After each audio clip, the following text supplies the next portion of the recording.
If I were to ask you why you run, what would your answer be? What's up, everyone? My name is Ethan, and welcome to another episode of Monday Miles. And today we're talking about the why. Why do you run?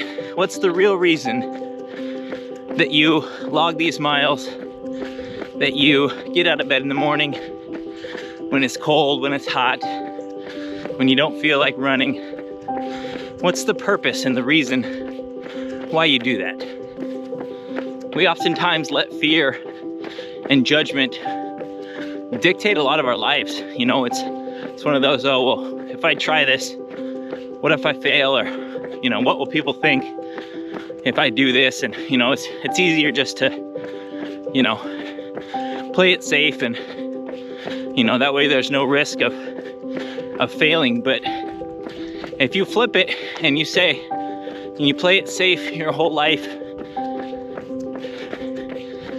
you're taking a big risk that way too, because you're losing out on what could have been. You don't know what the results would have been had you know, kept pushing or kept trying.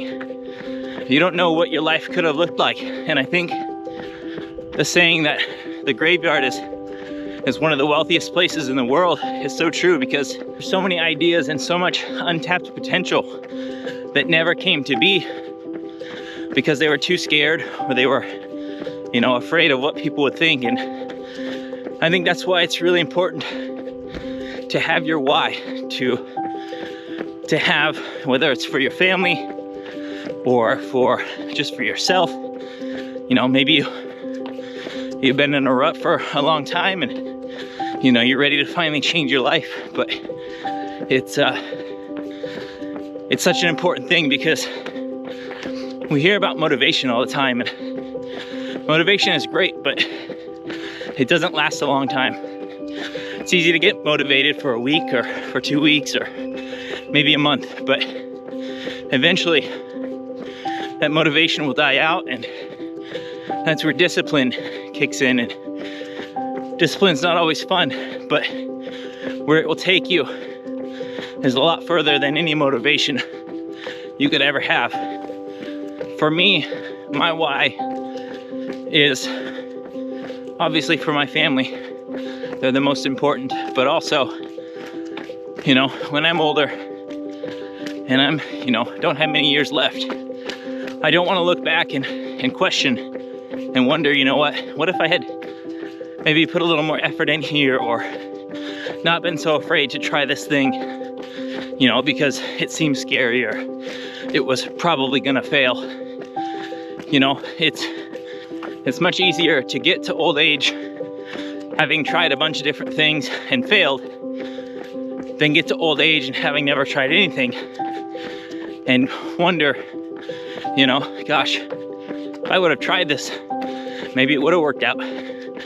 And just knowing, hey, I gave it my all, I put everything into it, and whether it worked or whether it didn't, having the answer is a lot more assuring than never knowing. One quote that always sticks with me is, if you do what is easy, your life will be hard. And if you do what is hard, your life will be easy. And it's so true in every part of life. If you do what is easy, anything that's, you know, obstacle that comes your way is gonna seem so challenging and so difficult that you're probably gonna give up on it.